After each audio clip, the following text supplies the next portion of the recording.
Señoras y señores, a nombre de la Rectoría, Presidencia, Gerencia General, Gerencia Técnica, Gerencia Administrativa, Consejo de Administración y Consejo Editorial de RTV, la nueva imagen de Honduras, hoy no va a ser ni un día, ni una noche, ni una semana. Va a ser un mes con Urbizo, porque vamos a enfocar la temática de estos espacios a descubrir o a redescubrir qué es lo que ha ocurrido 198 años después que nos han insistido que somos independientes y por el otro lado que vivimos bajo sistemas y regímenes democráticos. No pierdo más tiempo, señor. Muy buenas, ¿cómo le va? Buenos días, muy bien, mucho gusto saludarlo. Bueno, no es que voy a estar aquí todo el mes, tal vez va a repetir este programa porque vamos a decir aquí muchas cosas que le van a interesar a nuestra audiencia, claro, y que le van a servir mucho de referencia y únicamente pues al final del día, si usted quiere, como ciertos datos históricos que pueden poner en perspectiva lo que ocurre ahora y lo que nunca ha ocurrido en Honduras, porque le voy a decir, es importante conocer no solo lo que ocurre, sino lo que no ha ocurrido. Es importante lo que uno sabe y lo que uno no sabe, ¿verdad? En la vida. Claro. Así que es importante conocer en qué podemos ser nosotros similares a alguien o a algún otro país, y es importante más también a veces en qué nos distinguimos, en qué no somos iguales a aquel país. ¿Cómo no? Dice que la ignorancia es la peor de las enfermedades en un pueblo y sin ninguna duda la causa de todos los males. ¿Comparte eso usted? Bueno, en parte sí, porque es que tiene que verse en un espectro mucho más amplio, ¿verdad? Porque los líderes, si son buenos líderes, pueden conducir a todos estos ignorantes que podemos ser en un momento dado a ciertos lugares que son de mucha satisfacción y de mucho placer. Ahora, si son malos líderes, entonces van a conducir a todos los ignorantes y a los no ignorantes nos van a conducir, como nos han conducido aquí por 198 años, a un estado de vida que no es el que queremos. ¿Cuántos años tiene usted de estar repitiendo lo mismo? Más de 30.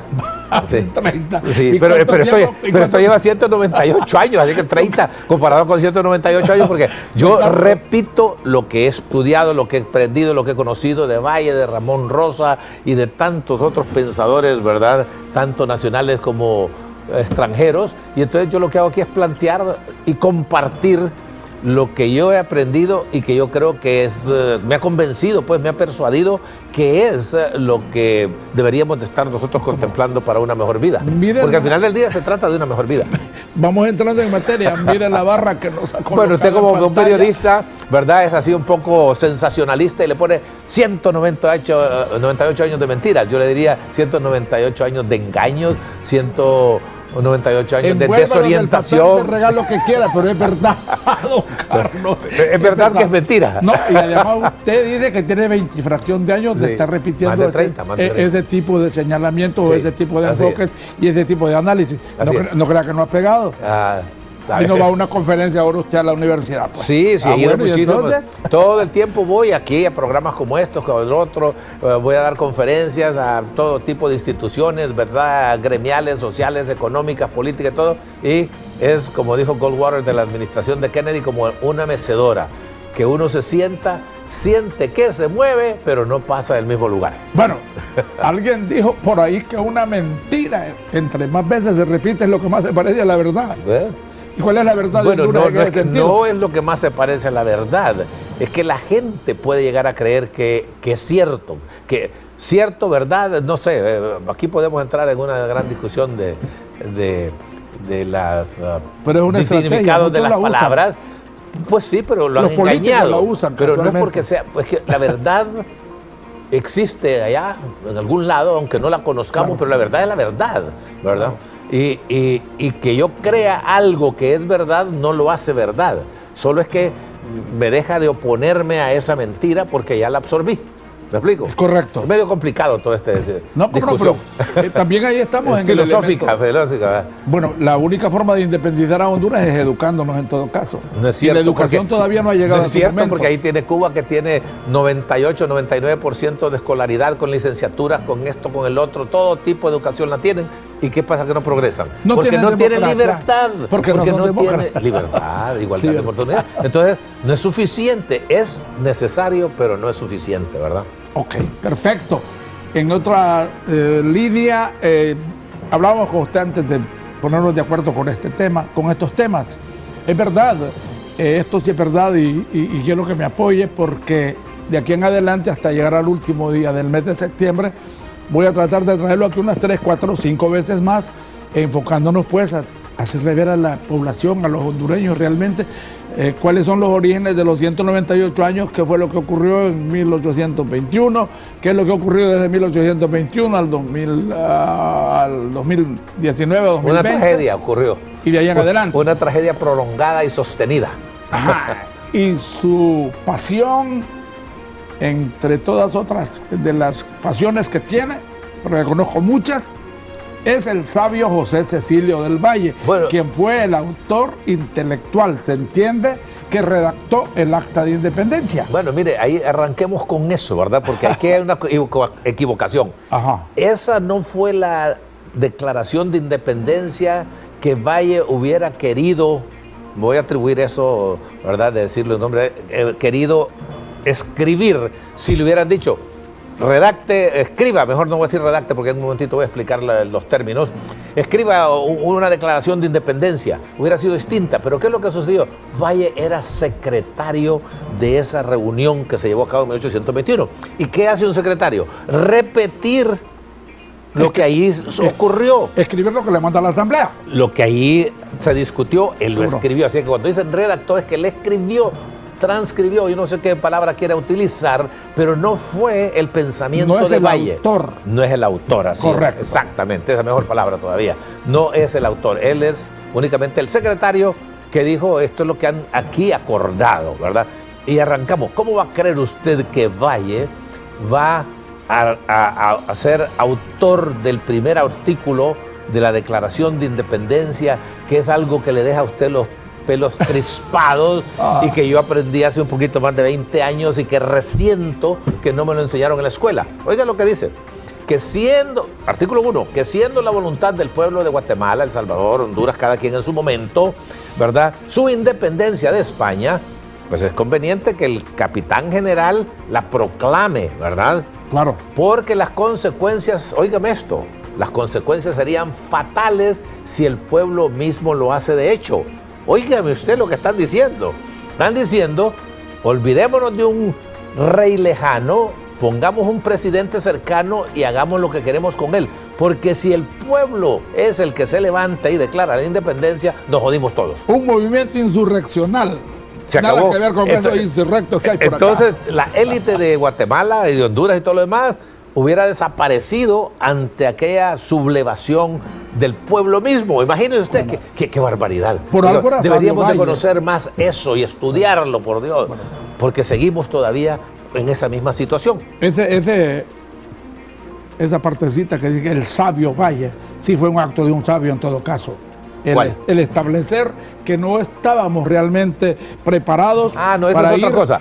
Ese es otro, ahí lo tienes. Sí, esa es otra cosa, ¿verdad? Que se han hecho muchas especulaciones qué quiso decir Valle. Acuérdense que Valle fue un seguidor de España hasta el momento de la independencia. El día que se declara la independencia de Centroamérica, pues no es la de Honduras, ¿verdad? Claro. Y podemos hablar de varias fechas. Entonces Valle dice que América ahora va a ser América de la mañana, en la noche, cuando sueña, cuando todo, su vida dedicada a América. Y pudo hacer un corte, pero, ¿verdad?, de tajo entre lo que era la colonia y lo que era ahora otra cosa. Inclusive le voy a decir que muchos de los... Gracias, Reinaldo. De los estudiosos de esto han introducido un concepto que verdaderamente me ha gustado muchísimo. Hace algunos años que lo aprendí. Dice, estas provincias, estados o como usted le quiera llamar, no se independizaron. No fue una independencia la que ocurrió, sino que una descolonización. Óigame, interesante. Eso es bien fino. Eso es bien fino, ¿verdad? Dejamos de ser colonia nada más. Pero vaya, usted puede dejar de ser profesor, pero no quiere decir que se volvió sacerdote ni militar nada más. Simplemente dejó de ser algo. Entonces, descolonización. Así es, así lo llaman, ¿verdad? Es un libro escrito por André Dehaene, D''ANS, ¿verdad? Un gringo no es un francés que vino aquí en los tiempos de Carlos Roberto Reina, ¿verdad? Lo contrató para que hiciera este libro sobre Honduras y verdaderamente que es muy triste lo que ahí se dice, ¿verdad?, en ese libro, pero es cierto. Este señor posteriormente vino acá porque quería actualizar el libro y gracias a don Rodolfo Pastor Fasquel me lo refirió y nos sentamos, hablamos como 3 o 4 horas y yo estaba súper entusiasmado de que le había dado unos puntos de vista que él no había considerado, y dije yo, en la revisión del libro, ¡pum!, ahí me cuelo. Pero resulta muy, muy lamentablemente que el señor murió antes de poder revisar su libro. Así que me quedé fuera de ese libro porque lo tenía bastante convencido de muchas cosas, ¿verdad? Como don Pero Carlos. lo recomiendo ese libro. Ahorita no me acuerdo el título, cómo se llama, ¿verdad? Sí. El título, pero sí me acuerdo de él, que es Dan, de apóstrofe ANS. Usted me hablaba de alguien que también hizo un libro muy, pero muy concreto y creíble en cuanto a la historia, y una antología de Valle que hizo un norteamericano. Ah, sí, bueno, correcto. Este se llama Baumgartner.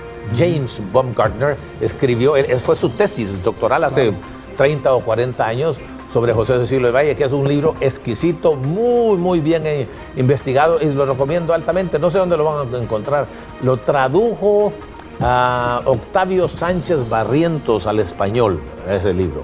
Y es excelente, no sé que haya habido alguna otra edición, porque también lamentablemente aquí cuando se escribe un libro, ¿cuántos ejemplares se imprimen? 500 o 1000, y ahí nomás quedó. Y esos 500 o 1000 llevan 10 y 15 años en venderse, ¿verdad? Sí. Así es que es interesante y se aprende muchísimo de ese libro de Valle. Usted es ex banquero, economista, financista, y también con esa vena periodística que tiene, porque qué barbaridad. Si me descuido, me desplaza del set. Igual, no hay, lo que sigue. No hay forma. Zapatero a tus zapatos, dicen los españoles, pero ¿verdad? Estamos claros. Sí. Yo por lo menos he llegado a la conclusión y ojalá... Mire, le voy a dar un ejemplo. Usted aquí viene, se sienta, si no tiene un invitado, usted se vuela a la hora hablando. ¿Verdad? Si yo me siento aquí, no tengo el invitado y les digo, mire, siento mucho que no llegó el invitado, nos vemos mañana. ¿Cómo no? Bueno, vamos a hacer un paréntesis. Yo insisto que la primera de las independencias para los pueblos, y personal, social y económicamente, es justamente establecía yo eso. La económica. Claro. La primera de las independencias, creo yo, ahora que las cosas están así, es la independencia. En este momento... Y lo dijo Valle también. Sí, fíjate bien, en este momento yo le pregunto a don Carlos, que conoce los procedimientos para generar créditos. Honduras está en la situación ya aparentemente de no elegible para más créditos. Por el otro lado, se siente que hay cualquier cantidad de hipotecas que se han generado. Estaría Honduras al borde de generar una segunda hipoteca o de repente del remate. Don Carlos Urbizo vendrá para hacer un repaso sobre estos temas de la realidad de la economía de Honduras y de su pueblo, que está en el segundo lugar, de abajo para arriba en pobreza. Ya regresamos.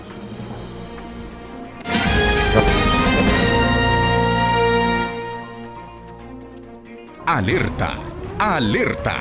El dengue mata. Si tiene estos síntomas como calentura, dolor de cabeza, dolor en los huesos y ojos, puntitos rojos en la piel, malestar general y en algunos casos sangrado, no te automediques. Acude de inmediato al centro de salud más cercano. Recuerde, sin criaderos no hay zancudos, sin zancudos no hay dengue.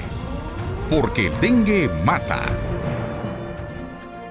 El dengue es una enfermedad que ya ha cobrado la vida de muchos hondureños. Prevenir esta mortal enfermedad es tarea de todos.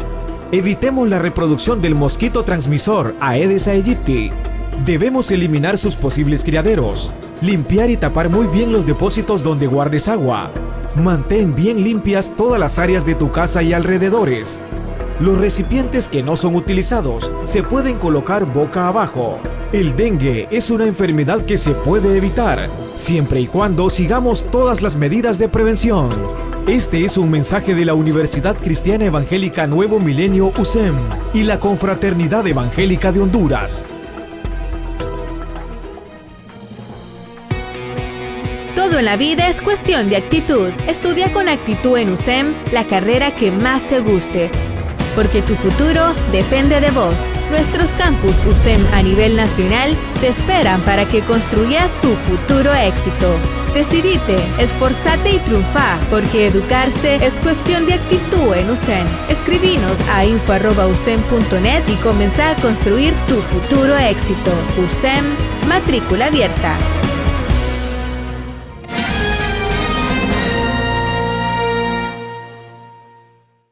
Estamos transmitiendo justamente en el 18 aniversario, 18º sería, aniversario de una de las universidades de mayor crecimiento en el país. Nos referimos a la USEM, la Universidad Evangélica Cristiana Nuevo Milenio.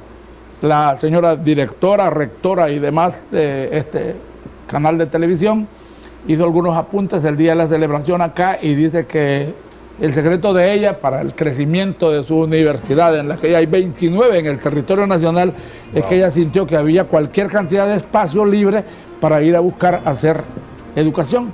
Y yo le decía, señora, entonces usted la podemos considerar la sembradora del saber, porque usted ha comenzado a sembrar 29 universidades en el territorio nacional. Un poquito de cariño, don Carlos, porque creo que vale la pena reconocer el esfuerzo de la abogada María Antonia de Suazo y su familia. Es que no hay duda que hay espacios, ¿verdad? Pero tenemos algunos retos nosotros, por ejemplo, que sea educación de alta calidad, por una parte, sí, ¿verdad? Por otra parte, de que estas personas que se preparan al terminar sus carreras puedan encontrar empleo rápidamente, inclusive antes de graduarse. Claro. Y esa no es la situación de Honduras, ¿verdad? Cada vez que yo veo en el periódico 672 graduados, 328 graduados por aquí, yo digo, Dios mío, ¿y estas personas dónde van a ir a trabajar? Porque algunos han encontrado últimamente irse a refugiar a los call centers, ¿verdad? Sí. Pero, oye, usted no va a la universidad para ir a atender una llamada telefónica, ¿verdad? Nada que usted ver. no invierte en su hijo para que sea bilingüe y que pueda coger llamadas telefónicas y decirle a las personas qué hacer o venderles algún producto. Entonces eso es bastante lamentable y tiene que ver directamente con esa palabra democracia, ¿verdad? Claro. Que no ha habido en 198 años, entonces no se han podido crear las condiciones bajo las cuales va a haber una alta inversión nacional, preferiblemente, ¿verdad? Porque cuando la inversión nacional es altísima, entonces la internacional comienza a llegar porque dicen algo bien está sucediendo ahí para que la gente misma esté invirtiendo en su país, ¿verdad? Que no es el caso de Honduras.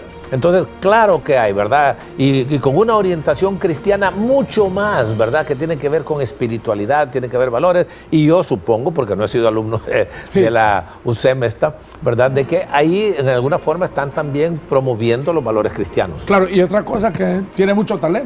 Ayer casualmente pasamos un documental relacionado a los 75 años de su obispo y el mío, Sí. el padre Ángel Galachana. Cuando yo lo traje acá me dice, oye, me traes a una estación evangélica, ¿cómo es posible? Y le digo, no se preocupe, esta estación es ecuménica. No, y debería decir él. Y también en las estaciones católicas le damos la bienvenida a los evangélicos. Es correcto. Sí. Entonces... que eso se ha ido, ¿verdad?, diluyendo con el tiempo. En un tiempo sí había una animosidad bien, muy lamentable. Nada saludable. Inclusive usted ve que la iglesia ortodoxa, que es eminentemente cristiana y prácticamente católica, y la católica romana no se han podido unir. Claro. Cuando yo Y la anglicana, por el otro lado también, que tienen todos sus ritos y creencias, y sacerdotes y obispos, etcétera, etcétera, bastante similares, ¿verdad? Claro. Porque ha habido una pugna, una competencia que no insensata, vamos a decir. Claro. ¿Okay? Podríamos establecer que la educación no tiene religión en este caso. ¿Perdón? La educación no tiene religión. No, claro que no. Y de donde venga, No. siempre que sea enfocada al tema Pero que dice que tiene que hay ser un educación de calidad. hay un campo en educación para la religión, ¿verdad? Claro. Que tiene que ver con la espiritualidad. Si usted no quiere llamarle catolicismo, religión... Pero cosas, no es vía decreto, llámele... como dicen ahí, no, que hay que leer claro la que Biblia. no, eso es ridículo. Eso es ridículo. Nadie puede ser obligado a nada, Sí. ¿verdad? Sino que es la espiritualidad, el hecho de que somos más que materia, ¿verdad? Aquí no vamos, Claro, no.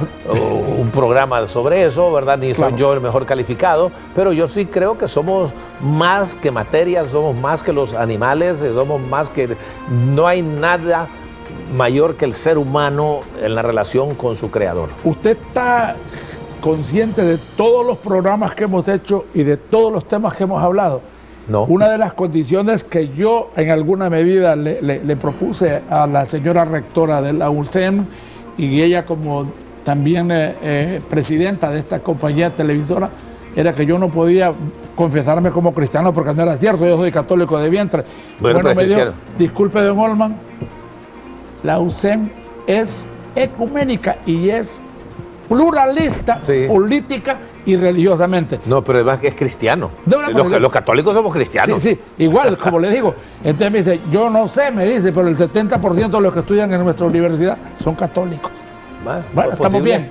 Bueno, esa son la visión que tuvo la abogada, porque dice que este proyecto es de Dios, claro, y que ella está enfocada en esa dirección. Le aplaudo. Bueno, quiero que se aguanten un poquito porque quiero que don Carlos me responda a lo que yo le propuse. Yo le digo, la primera de las libertades, ahora que estamos hablando en el mes de la patria y de la independencia y todo lo demás, para mí es la económica. Y en ese sentido se habla de que Honduras ya no es elegible, que los bonos soberanos, todos los economistas vienen a hablarme aquí que es una tragedia la parte económica del país. Y en alguna medida hay cualquier cantidad de hipotecas por allá, hipotecas por acá, hipotecas por este lado. Entonces usted un día me dijo también que los estados no fracasan, no quiebran. No pero quiebran. Igual, yo lo que quiero ahora en este caso es que me diga usted realmente en qué situación está Honduras, viéndolo usted como banquero. ¿Estamos hipotecados? ¿Estamos con una segunda hipoteca? ¿Estamos con una segunda? ¿Estamos con una tercera? ¿Estamos al borde del remate? Es que eso sale sobrando. Cuando a uno le dan una segunda o tercera hipoteca, todavía siguen creyendo en uno. Si no, no le dan ni tercera, ni cuarta, ni quinta, ni sexta. ¿Cuántas vamos a aguantar? Claro, las que sean, mire, pero es que las finanzas públicas son una cosa y las finanzas privadas son otra cosa. ¿Cómo no? A Honduras jamás la han demandado nadie. Digo, tal vez si alguien tiene algún reclamo por algún contrato o algo así por el estilo, pero por deudas no le ha pasado absolutamente nada. Ya. Cuando hubo un momento que había tanto dinero, principalmente generado por los famosos petrodólares, allá en los 70, entonces un montón de estados, Honduras, entre otros, se endeudó bilateralmente. ¿Qué quiere decir eso? Que bancos privados extranjeros estuvieron de acuerdo en prestarle a Honduras. Además del fondo. Bueno, por eso le digo, bancos privados. Eso se llaman bilaterales. Relaciones bilaterales. Uno y uno. ¿Okay? Banca privada, internacional. Y la multinacional se llama multinacional porque hay un montón de países que la conforman. Por ejemplo, el BCE, Banco Centroamericano de Integración Económica, por ejemplo, el BID, el Banco Interamericano de Desarrollo, el Banco Mundial por excelencia, el Fondo Monetario. Estos son multilaterales y tienen otro tipo de relación con los países. ¿Qué pasó con Honduras? Honduras viene, se endeuda, que eran los tiempos de CONADI, ¿verdad? Y consiguió muchos préstamos por aquí y por allá. ¿no? Comenzó a no pagar. Entonces, ¿qué pasa con este documento que tiene el Banco de América en los Estados Unidos? Dice, Honduras me debe aquí $100 millones y no me va a pagar. Es bien remoto que no me va a pagar. Entonces, tiene que tomarlo prácticamente como pérdida. Y entonces comienzan a especular, bueno. A vender la deuda. Entonces, los bancos, dice, se lo voy a vender a alguien. Interesante eso. Se lo voy a vender a alguien. Se lo voy a vender a Carlos Urbizo. Ok, y entonces digo yo, yo creo que esa deuda de 100 millones vale 70, porque creo que hay riesgo que no me paguen. Hay 50 en intereses. No. Simplemente que yo le pago menos porque no creo que me va a pagar la totalidad del gobierno o que me voy a tardar demasiado en cobrarlo. Cualquier otra cosa hace que aquello valga menos, ¿verdad? Es como, si yo le vendo algo de lo que no soy todavía dueño, usted me va a decir, yo le voy a pagar menos por si viene el dueño que le vendió aquello a recuperar, ¿verdad? Entonces, bajó a 70, no, Honduras no va a pagar, baja a 50 hasta que llegó a 15 centavos por dólar. Imagine usted, 15 la centavos. deuda que generó CONADI. Bueno, en parte. Entonces viene el Banco de América. Era cuando el Estado lo vendió, póngale a 70, pero hay un mercado secundario que es donde se compra y vende, y en ese mercado secundario la deuda de Honduras llegó a valer 15 centavos. ¿Qué quiere decir eso? Que de los 100 millones que debió Honduras, alguien dijo, yo solo pago 15. Porque los otros 85 son de riesgo, quién sabe si lo voy a comprar. Pero hay un mercado muy dinámico de eso. Pero ¿cuándo ha oído usted que aquí ha venido un banco a embargar a Honduras? Sí. Nunca. ¿Cuándo ha visto usted que el Fondo Monetario, con todas las quejas que puede tener, o el Banco Mundial ha embargado a Honduras? No. Hace más de 100 años, si estamos recordando independencia de 1821, claro. ¿Qué hacían? ¿Qué? Para cobrar. Venía JP Morgan, que todavía existe el banco, que es uno de los mejores bancos de los Estados Unidos, y le decía al gobierno, mira, esos hondureños no me quieren pagar. Ah, sí. Entonces mandaba un barquito a Puerto Cortés a intervenir la aduana hasta que cobraba. Cobraba. Una vez que tenía el dinero que le dieron JP Morgan, adiós, nos vemos Honduras, ¡pum! Se iba.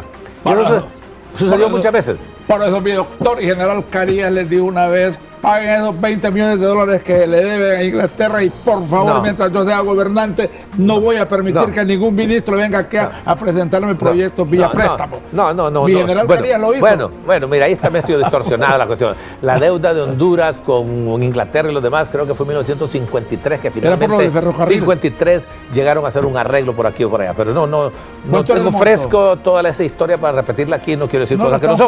Claro. Pero sí, la deuda durante el tiempo de Carías bajó. Pero regresando al concepto que usted dejó en el aire de Banana Republic, de República Bananera, vamos a llegar ahí. ¿Qué es una república bananera? Pues esencialmente es una república que depende de un monocultivo de exportación, como eran los bananos en aquel tiempo, ¿verdad?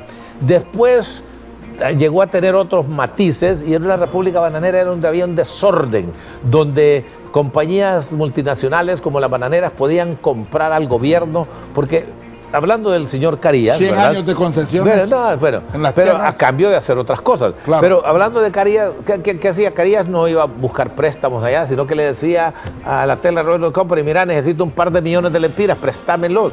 Y entonces decía la Teller Railroad Company o Standard Oil Company, sí, te los voy a adelantar sobre impuestos, pero tenés que arreglarme tal y tal cosa. Entonces se hizo un solo moloc ahí. Pero es propio de los tiempos. Nosotros no podemos estar aquí juzgando con conocimientos y realidades de hoy lo que sucedió hace 50 y 100 años. Es correcto. No, yo le decía que sucedió también que el Estado de Honduras era aval cuando la CONADI, las empresas ahí quedaron vivitas y coleando. Esa es otra historia que... Y los empresarios hicieron una piñata con la CONADI, ¿sí o no? Pero fue que parte del gobierno que tuvo que ver con eso, porque el gobierno era el dueño de la CONADI. Pero de ahí como que comenzó la situación de que había que desmarcar al Estado de la cuestión de estar siendo aval de red de crédito. Pero es que lo que sucedió fue, lamentablemente, que algunos fueron a comprar esa deuda 15 centavos. Ajá. Pero el gobierno debía 100 centavos. Claro. Entonces vinieron aquí, pasaron un decreto donde si invertían ese dinero, el gobierno iba a pagar 100 centavos. Entonces imagínense yo,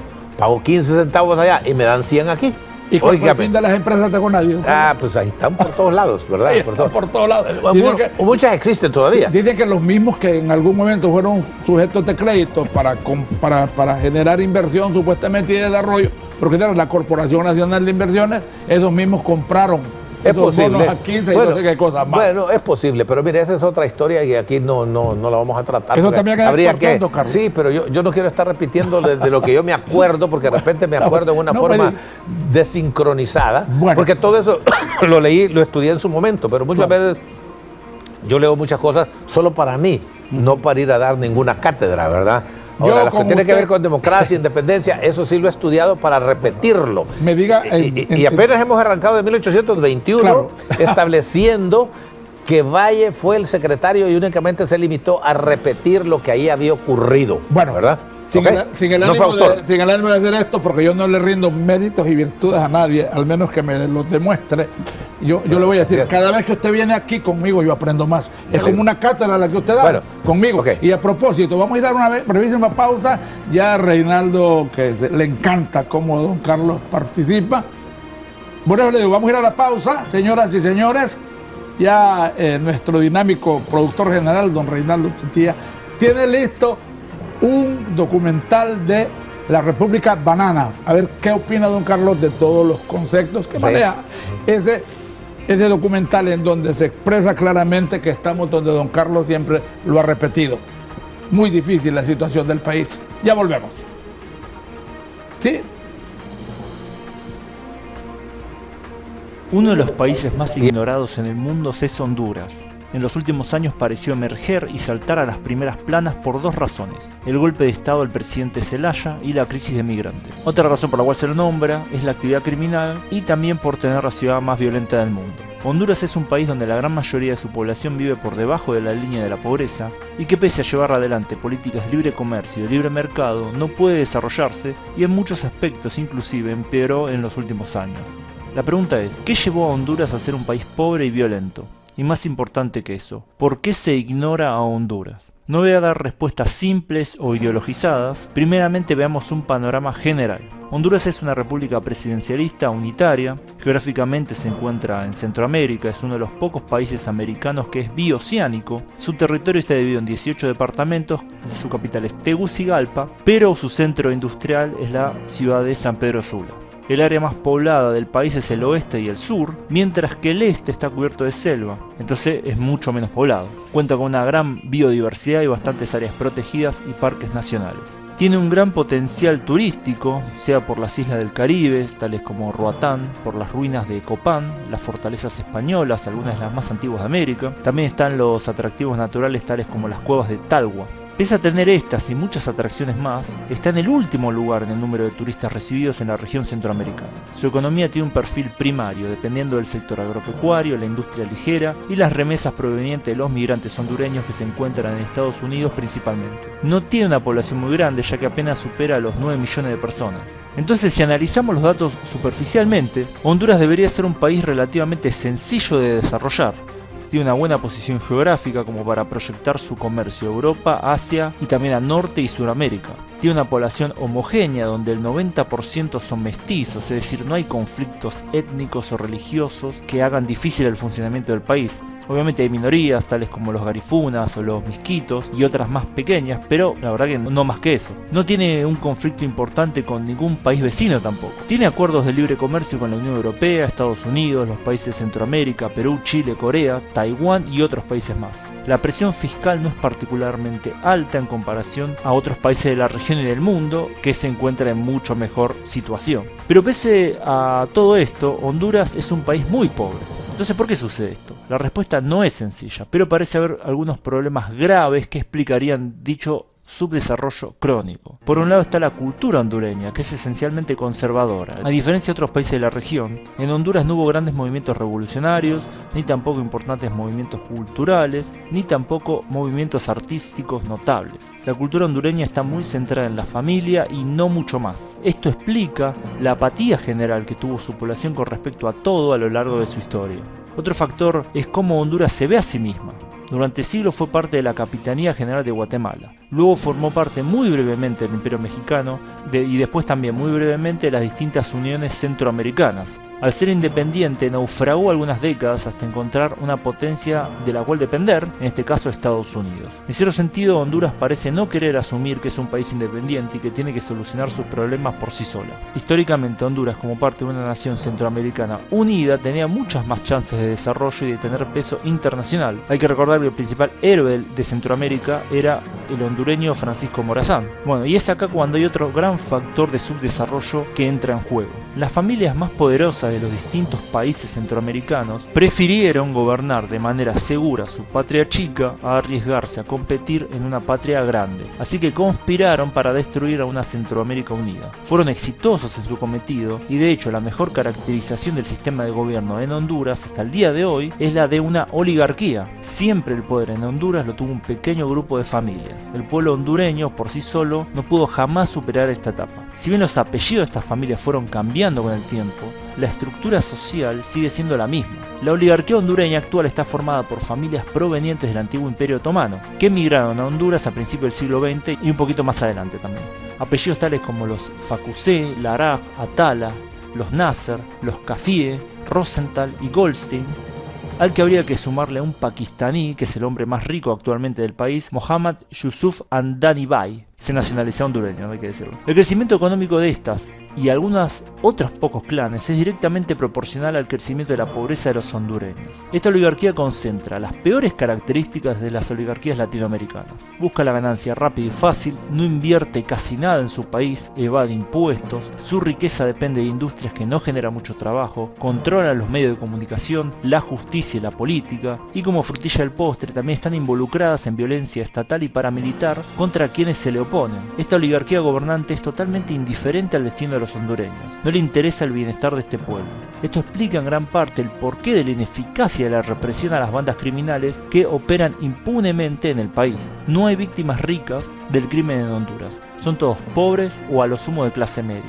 Los oligarcas tienen pequeños ejércitos privados que los protegen a ellos y sus familias, por lo que eso no es un tema que les interese. Es decir, en Honduras, las maras, que son los grupos criminales que más operan en el Triángulo Norte, de esta región de Centroamérica, encontraron un terreno propicio para desarrollarse cada vez más, y de hecho hoy en día el país que más sufre el problema de las maras y de este tipo de bandas criminales es Honduras. Si volvemos otra vez un poco más acá históricamente, Honduras es uno de los pocos países de Latinoamérica donde la pobreza y la desigualdad crecieron en los últimos años. Esto podría generar cierto descontento y deseo de cambio, pero uno de los mecanismos que se aplica es el de la libre circulación. Es decir, una de las formas de mantener cierta estabilidad social en el país es dejar que los más descontentos y pobres emigren a otros países. De esta forma se logró mantener cierta paz social en el país durante las últimas décadas. Casi el 15% de los hondureños viven en otro país. Y para poner en perspectiva este dato, hay que decir que este porcentaje es más alto que el porcentaje de venezolanos que abandonaron su país. El panorama es malo. No hay perspectivas de cambio a corto plazo. Mientras la estructura político-económica no sufra cambios profundos, no hay razones para pensar que la situación en Honduras vaya a mejorar, sino todo lo contrario. Este país lamentablemente sigue siendo una banana republic. Bueno, este video me costó bastante hacerlo. No quería abordar a Honduras desde esta perspectiva. La verdad que quería abordarlo de una perspectiva más optimista. Busco los datos más objetivos posibles. No puedo sacar otra conclusión en base a esos datos. No es mi opinión la que pongo acá. Es simplemente los datos. Son los datos de pobreza, los datos de desigualdad, los datos de crecimiento económico, los datos de violencia. Todo apunta a esto. Esta es la situación actual de Honduras, donde el crimen gobierna prácticamente grandes zonas del país, donde el sistema económico es increíblemente desigual, porque uno podría defender, y de hecho yo creo que en muchos países el sistema de libre comercio y libre empresa funciona exitosamente. En Honduras no. En Honduras lo que tenemos acá es una casta gobernante muy pequeñita que está entrelazada con la casta económica, con la casta más rica del país, y donde cualquier atisbo de cambio social es aplastado sin ninguna contemplación. Entonces tenemos el peor de los dos mundos, donde no es solamente que es un país profundamente desigual y pobre, sino que también los pobres, aparte de sufrir esa pobreza, tienen que sufrir la violencia de las bandas criminales.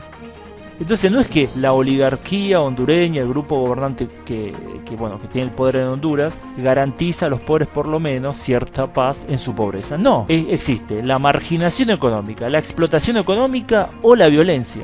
No hay una opción muy buena en Honduras para vivir hoy en día como un ciudadano común y corriente. Lo que hacen los hondureños es refugiarse en su cultura tradicional de centrarse en su familia y no involucrarse demasiado en los asuntos sociales del país. Hubo un intento de involucramiento que fue en el gobierno de Zelaya, pero bueno, fue sacado por los poderes fácticos de Honduras y ya está. Ese experimento fracasó, no tuvo la fuerza suficiente. No hay otra perspectiva de cambio a corto plazo, vuelvo a decirlo. Entonces bueno, Honduras por lo pronto es un país que está mal. La crisis de migrantes es otra de las aristas que tiene que ver con lo mal que está Honduras.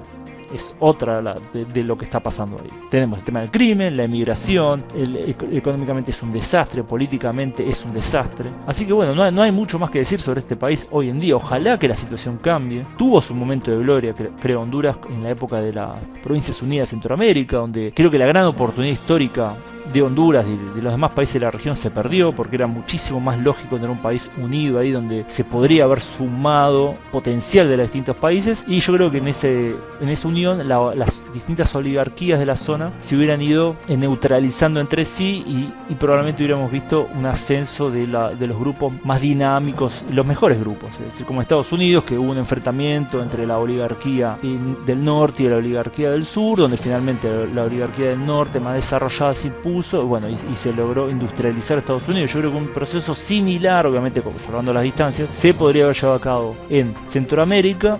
Sin embargo, esto no pasó, entonces las oligarquías más retrógradas fueron las que quedaron en la zona. Y bueno, hoy en día quien tiene que sufrir más estos resabios históricos es Honduras, porque en Nicaragua hubo una revolución, mal que mal, en El Salvador hubo grandes cambios. Guatemala es una situación totalmente distinta, porque uno tiene que tener en cuenta ahí la población indígena, que es gigantesca. Entonces la situación es distinta por esa cuestión racial. Pero si uno ve estos países que son muy similares, Nicaragua, Honduras y El Salvador, es Honduras es el que se quedó históricamente en una época ya pasada en toda la región, prácticamente.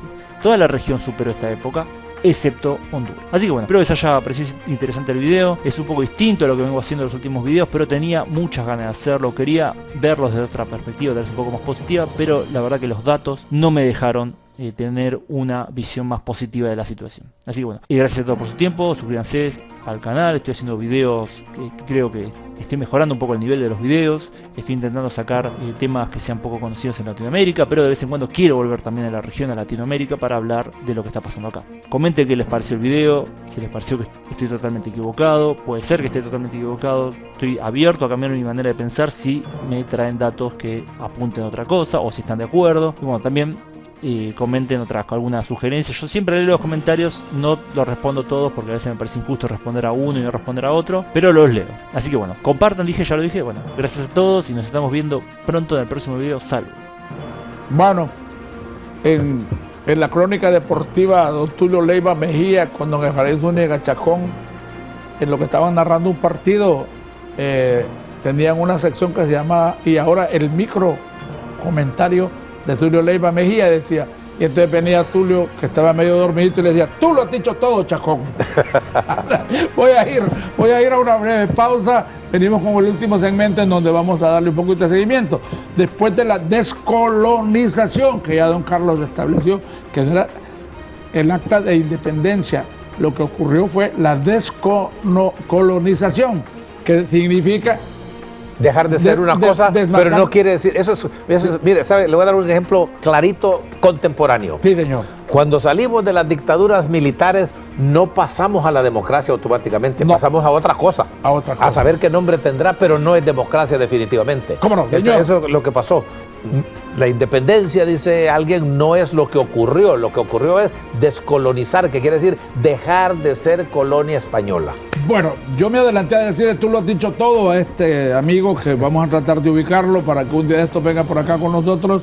Me fascina el trabajo, que me dijeron que era un trabajo aficionado. Yo creo que de aficionado tiene muy poco. Así es. El contenido, y cuando él dice las cifras, no mire, me pudieron lo han hacer. querido, porque sacó uno anteriormente muy bueno también, lo han querido criticar, que es de la izquierdista uruguaya, ¿verdad? Con Libre, con esto, una serie de conjeturas, ¿verdad? Y de alucinaciones que se han hecho con relación a eso. Y yo lo que digo es, preguntémonos mejor, ¿es cierto o no es cierto lo que ahí se dice? Punto. Es correcto. No sí. tiene nada que ver con izquierda ni derecha. La verdad es la verdad. La verdad, aunque duela y algunas veces hasta nos puede sacar sangre, pero gracias a Dios, porque la verdad es la que nos va a hacer libres.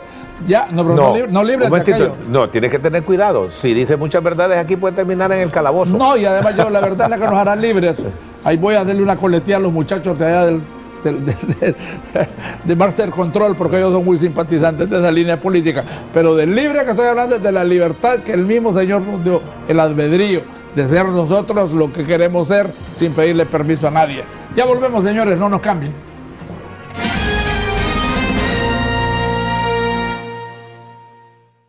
El zancudo Aedes aegypti es un enemigo peligroso al que juntos debemos derrotar, porque es el que transmite el dengue, zika y el chikungunya.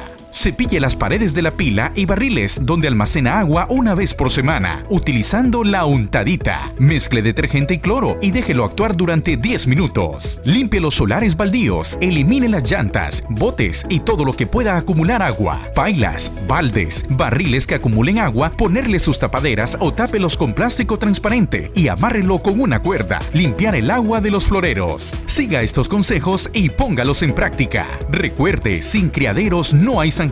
Sin zancudos no hay dengue, zika ni chikungunya. Gobierno de la República. El dengue es una enfermedad que ya ha cobrado la vida de muchos hondureños. Prevenir esta mortal enfermedad es tarea de todos. Evitemos la reproducción del mosquito transmisor Aedes aegypti.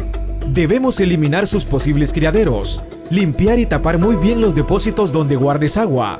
Mantén bien limpias todas las áreas de tu casa y alrededores. Los recipientes que no son utilizados se pueden colocar boca abajo. El dengue es una enfermedad que se puede evitar, siempre y cuando sigamos todas las medidas de prevención. Este es un mensaje de la Universidad Cristiana Evangélica Nuevo Milenio UCEM y la Confraternidad Evangélica de Honduras. Para triunfar en la vida hay que tener actitud. Actitud USEN que te ayuda a lograrlo. En nuestros campus USEM a nivel nacional puedes escoger la carrera que cambiará tu futuro. Estudia con actitud, porque tu futuro depende de vos. Decidite, esforzate y triunfa, porque educarse es cuestión de actitud en USEM. Escribinos a info@usem.net y comenzá a construir tu futuro éxito. USEM, matrícula abierta.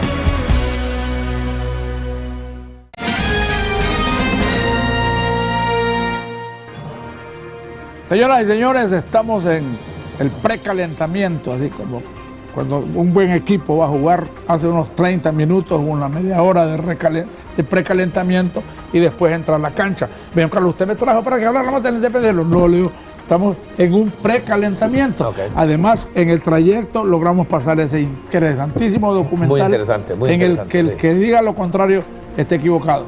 Está equivocado. Eso es una verdad meridiana, o por lo menos una verdad posible, que es a la que nos aproximamos todos. Pero a mí lo que me encantó de ese señor es cuando él dice, ¿cómo me hubiese encantado hablar distinto de Honduras? Sí, expresando un sentimiento como periodista, él, no sé qué nacionalidad tiene, pero las cifras y los datos que me dieron no me pueden hacer menos Son que... contundentes, ese es el perfil de... Y hay mucho más de lo que él dijo. Por ejemplo, ahí desde luego no estaban hablando, ¿verdad?, con mucha profundidad, pero óigame, la pobreza de San Pedro Sula es de 45%. Sí. Nervio y motor de la economía hondureña, 45 de 100 personas en San Pedro Sula son pobres. ¿Qué más fracaso que ese? Y los que están gobernando le dicen que es una smart city, que quiere decir de una ciudad inteligente. Sí, puede ser inteligente, pero por focos aquí y allá, pero no quiere decir que todos los del pueblo sanpedrano están en la misma onda, en la misma frecuencia. Hay múltiples frecuencias, y en la mayor parte en bajas frecuencias. No le pierdan la pista a don Carlos, porque el próximo que vamos a traer en relación a los temas del Acta de Independencia y todo lo demás, el 15 de septiembre, no nos sientan como que somos frustrados, como que somos amargados, ni cosas que te parezcan. No, si estamos hablando de historia. No, pero le digo, pero ¿verdad? La gente aquí trata de devaluar o de estigmatizarnos. Bueno. Al suponer, mira, eso es en vez de estar hablando del apellido de la patria, de las 5 estrellas. Vea usted una cuestión, cómo se desarrolla. Sí. Dicen en Guatemala el 15 de septiembre que se está declarando la independencia de España y que cada uno de los diferentes países tiene que pronunciarse a favor o en contra de esa independencia o descolonización, como dice don André Tan, claro. ¿Verdad? Bueno, eso fue en Guatemala el 15 de septiembre.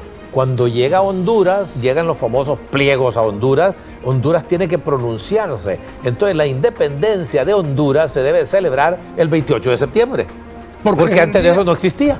El 27 creíamos que todavía éramos colonia, y el 26, y el 25 y el 24.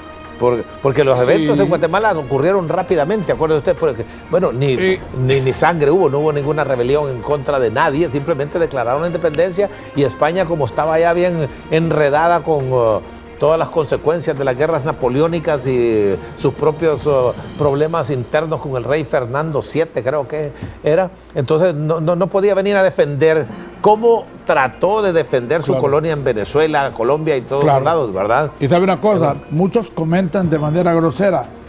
Yo no sé tanto que habla don Carlos y hablan de tal Sabio Valle, si ese era un mandadero de los españoles, así le dicen a uno. No. No le digo, que así lo irreverentes. No, es que lo que pasa es que él le fue leal a la corona española. Es correcto. Hasta el 15 de septiembre de 1821. Correcto. ¿Verdad? Y él por mucho tiempo estuvo tratando de irse para España, pero quería irse con un cargo, quería irse con un nombramiento, ¿verdad? Y pagó a gestores en España para que le consiguieran el nombramiento, pero nunca lo pudo conseguir. Entonces nunca llegó a España, se quedó aquí. Pero repito, a pesar de que él tenía dudas porque las condiciones para la independencia, porque él, como usted dijo anteriormente, él decía que no se puede ser independiente si no hay una base económica fuerte. Es correcto. ¿Verdad? Porque entonces va a ser, por exclusión, va a ser dependiente, ¿verdad?, de algo. Correcto. Entonces, pero eso fue un comentario aparte. El asunto es que sí redactó el Acta de Independencia y de ahí en adelante se dedicó a luchar por los valores democráticos, ¿verdad?, y capitalistas de Honduras, de Centroamérica y de todo quien le escuchara, ¿verdad? Ninguno de los dos propósitos, ni la independencia ni la democracia, han sido posibles 198 años después, como usted me ha convencido. Así, bueno, es que Es que ahí está la realidad. Claro. Vea usted. Ningún país democrático del mundo, entiéndase primer mundo, ¿ok? Claro. Tiene el perfil que tiene Honduras. Digo, todos ellos viven bien, son países ricos, de los más ricos. Yo le puedo enseñar aquí todo tipo de estadísticas sobre lo que es el primer mundo en términos de educación, en términos de ingresos por habitante. Tienen 50, 60 mil dólares. Nosotros tenemos 2.600 dólares. Sí, ¿Ah? Andrés Oppenheimer. El 4% de lo que tienen aquellos países, ¿verdad? Después la violencia, la pobreza, los bajos sueldos, ¿verdad? La corrupción, la impunidad. Óigame, corrupción hay hasta en el Vaticano, pero es cuestión de grado, ¿verdad? Claro. Entonces, el asunto es que la corrupción aquí está por todos lados y lamentablemente cuando hay corrupción pública también tiende a contaminar la privada, ¿verdad? Y comienza... Eso es lo delicado. Sí, ¿por qué? Porque esta corrupción crea una distorsión demasiado grande en la vida de las personas. Y entonces estas personas que están viviendo con tantísimas dificultades se ven en un momento dado presionadas, inducidas, o lo que usted quiera decir, a hacer cosas que están fuera de principios y valores tradicionales, ¿verdad? Entonces entran en una serie de componentes también en el sector privado. Como don Carlos, importantísimo. Podríamos entonces quedar en esa partecita de que la independencia no se debe de identificar ese acto como el acto de la independencia, sino como el acto de la descolonización por una parte. O que nos desmarcamos de España, pues. Y después, así es, pero que nos desmarcamos de España, ¿y en qué caímos? En el Imperio Mexicano. Don Carlos, ¿y por qué los 300 años que anteceden llegar a 1821 no los consideramos ni los evaluamos? Creo que hubo 300 es otra años parte antes de la historia, porque usted tiene que arrancar. Usted puede decir, vamos a arrancar de 1876, cuando llega aquí Marco Aurelio Soto con la primera reforma liberal, ¿verdad? Que ya existía en muchos otros países, la separación de la iglesia con el Estado, el matrimonio civil y una serie de funciones del gobierno. El gobierno de Honduras se organiza realmente a partir de Marco Aurelio Soto. Antes de eso, era un pedazo de tierra con un montón de gente viviendo de una forma súper desordenada. Fue Marco Aurelio Soto quien vino a poner orden al Estado de Honduras, que es otra parte de nuestra historia, ¿no? Eso de llamarle la madre patria, cuando yo entiendo que esos 300 años de llegar a 1821 aquí fue atroz, fue horrible lo que ocurrió a nuestra gente. Sí, sí. Entonces, habría también que revisar esa parte. Pero ya tiene que ver con otro tipo de historiador, ¿verdad? Porque, no, desde luego. Y a propósito, lo que está escrito sobre esos periodos es relativamente escaso, hay que ir a bucearlo, es bien difícil. Aún de 1821 para acá, oiga, a mí me ha tomado meses y años recabar algunos datos que ahora aquí en 17 minutos los digo, lo que me pudo haber tomado 17 años. Claro, el descubrimiento de América viene para octubre porque a usted lo voy a comenzar a explotar en esa dirección, porque usted que no es historiador. Pero ahí no le he dedicado mucho tiempo. Pero usted es un devorador de libros, es un ratón de biblioteca. Sí, entonces vamos a llegar a octubre. Me encanta saber, solo para mí, no necesariamente porque voy a ir a dar una cátedra de ningún lado, sino que solo conocer. Pero como le digo, yo sigo insistiendo que cada participación suya aquí para mí es una dinámica de aprendizaje, porque yo he aprendido mucho de usted y lo reconozco. La mayor parte de mi conocimiento se origina en escuchar a gente como usted. Así de sencillo. Bueno, y lo que yo sé de dónde, yo no me lo inventé. Claro. Lo aprendí de muchas personas, ¿verdad? Y sigo aprendiendo todos los días de Dios. Y yo soy una persona que todo lo que yo necesito saber, pregunto. Y no me da vergüenza, porque hay gente que se apena al suponer que tiene que aparecer así como el que no sabe o como un ignorante. Hay una máxima que dice, vale más pasar por ignorante un segundo que ser estúpido toda la vida. Así es. ¿Estamos claritos? Oye, sí. Don Carlos, para el próximo voy a hacer unos avances. Sí. Ajá. Usted que es bien admirador de los Estados Unidos de Norteamérica, bueno, del Reino Unido, no sé qué otro. El Reino Unido y los Estados Unidos son los que ingresan a hacer un relevo de lo que es la descolonización de España, y luego aparecen los imperios. Obviamente que el primero que apareció aquí como imperio para venir a hacer cosas parecidas y no parecidas son los Estados Unidos y luego el Reino Unido. Inglaterra. Entonces, sobre esos Estados temas, Unidos ya entra a finales del siglo XIX, en los 1800 tantos, y creo que en 1907 fue la primera intervención de los Estados Unidos con sus submarinos aquí en Honduras, ¿verdad? Bueno, y después se dieron muchas otras. Muy bien. los españoles se llevaron el oro, se llevaron no sé qué cosas más. Tal vez el oro de pájaro. El oro del pájaro. Pero no crea que aquí había grandes riquezas de oro. Bueno, ¿verdad? pero igual, pero se llevaron cualquier cantidad de cosas para pagarle los tributos a la reina, porque Colón vino, dicen, con unos... Pero ahí hay más hojas que tamal en esa historia.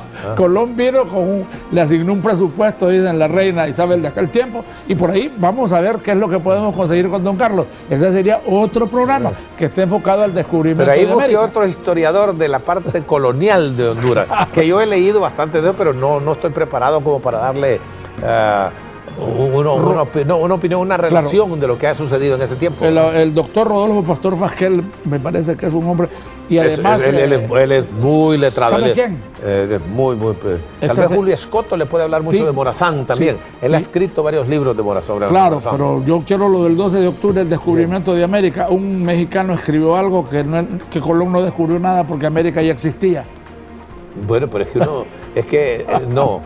Inventar quiere decir algo que no existía, pero descubrir es algo que ya existía. Lo descubrí, ¿verdad? Pero Colón no inventó América. La descubrió porque nadie había llegado. Tengo que corregirme. En el año 1100 y pico, un vikingo, Eric algo, fue el primero que llegó a América. Allá por arriba, por Finlandia, Alaska, y bajó hasta América. En el año 1100. O sea, 400 años antes de Colón, ¿verdad? Él fue la primera persona que... Pero bueno, esos historiadores... Nada más que ahí se quedó, ¿verdad? Le tienen que ayudar a uno a hacer ver cómo se dirigían, cómo se guiaban, qué tipo de barcos eran, cómo esos barcos podrían llegar. Tenían brújulas y tenían un aparato que se llama sextant en inglés, no sé cómo se llama en español. Cristóforo Colombo, ¿será? Bueno, porque era Cristóbal Colón. Era genovés. Era genovés. Así es. Bueno, mira qué interesante. Pues es interesante. Italiano. Pero en cuanto a la realidad nuestra, tenemos que empezar por reconocer que padecemos de algo que yo, hasta el último segundo que me quede en este mundo terrenal y que tenga gente como Carlos Urbizo, lo voy a poner a que diga cosas, porque el problema que tenemos en Honduras es que no padecemos de una epidemia, padecemos de una pandemia. ¿Sabe cómo se llama esa pandemia? Orfandad histórica. La juventud ahora no sabe más que chatear. No, ni la juventud, ni la vejentud. Ni la tampoco. Es que no ha habido suficientes libros. No le digo pues que cuando alguien escribe un libro aquí, 500 ejemplares, 1000 ejemplares. Ese es el tiraje, por Dios. Y les lleva 10 años venderlo. Claro. Pero donde está la falla grande es en la escuela, porque ahí es donde le deben entregar a uno los libros y darle esa formación que uno requiere. Pero mire, es que no vaya muy lejos. Inclusive no conocemos la historia de nuestras propias familias. Claro. A menos de que sean de abolengo, pero vaya, mi familia vino de Guatemala, yo conozco algo de Guatemala porque era muy preguntón a mi papá, y esto cómo era, que no sé qué, que a propósito voy a decir con mucha honra, y lo pueden buscar en internet. Santiago Urbizo Peralta era un profesor de pueblo, director de una escuela en Chiquimula, y fue profesor nada menos que don Pedro Nufio. Bueno, ahí está en internet, lo pueden detallitos y detallotes, como le digo. Fíjese que aquí también pareciera que hay unas fuerzas raras que se vienen desde los esquemas de dominación, que también es saludable para los que quieren seguir enriqueciéndose sin importarles para dónde va el país. Y es esa parte que le dice, hagamos una picardía, hombre, don Carlos, armemos algo ahí, robémonos esto, si de todos modos aquí los escándalos duran 3 meses y ahora se está legislando para que usted sea inocente, con solo devolver lo que se robó. ¿Ve usted una actitud parecida a eso? Sí, ¿verdad? señor. Que no solo existe en Honduras, sino que hasta cierto punto la vi y la estudié en los Estados Unidos. Que cuando hay unos trabajadores que se empeñan mucho en su trabajo y con mucho esmero, los demás le dicen, no te mates, hombre, que no te lo van a reconocer. ¿Cómo no? Señores españoles, que los españoles de hoy no tienen nada que ver con los españoles de antes, ¿verdad? En una cantina no son culpables, los de hoy no son culpables por lo que hicieron. En una cantina llegó un medio historiador y comenzó con todas las barbaridades que ocurrieron, y al lado tenía un español y lo tomó a golpe. Y dijo, yo no había reaccionado porque no me daba cuenta de lo que nos hicieron. Dejó de tomarse la cerveza con él y después. Son las cosas que nos ocurren, don Carlos. Le pongo un poquito coloquial. Yo lo respeto mucho a usted en el sentido de que tratamos de hacer lo mejor de lo mejor. Entonces, esa cuestión de que en Honduras los escándalos duran 3 días es algo como que alguien se lo ha propuesto y para estigmatizarnos. ¿Y de qué se quejan? ¿De qué habla tanto de Carlos Urbizo? Los pueblos tienen los gobiernos que merecen. No, lo merecerá él, lo merecerá él, pero no yo ni usted, ¿estamos claros? No, esa cuestión es una equivocación que es de una de las mentiras que se han vuelto verdad. Bueno. Eventualmente nada. Ningún pueblo, por pobre, por ignorante que sea, se merece que lo atropelle ningún déspota, ningún autoritario, ningún dictador. Bueno, y estamos claritos entonces que... Porque usted es más grande que un pequeñito, no quiere decir que usted lo puede ir a golpear, ¿verdad? Bueno, ¿no le quiere enviar un saludo al obispo que cumplió 75 años y se va a quedar de repente un ratito más? ¿Cómo no? Pues no solo Ya para cerrar. dijo él en un reportaje que leí que él se va a quedar viviendo en Honduras aunque ya no sea obispo. Ah, no, eso lo prometió. Ya, así que... Bueno, señoras y señores, muchísimas gracias por habernos tolerado en sus hogares. Gracias por esa disposición de vernos. Saludos a los capitalinos y capitalinas, porque en la capital de la República, aunque don Carlos en alguna medida tenga dudas, nos están viendo como usted no se puede imaginar. El mensaje es, señores capitalinos, no se les olvide que el derecho a pensar no está reservado para ustedes. Aquí estos rurales también tenemos un poquito de derecho a usar las neuronas que nos quedan para hacer ver lo que nos gusta y lo que no nos gusta. Que le pasen bien, volvemos pronto. Apenas comenzamos, jodido.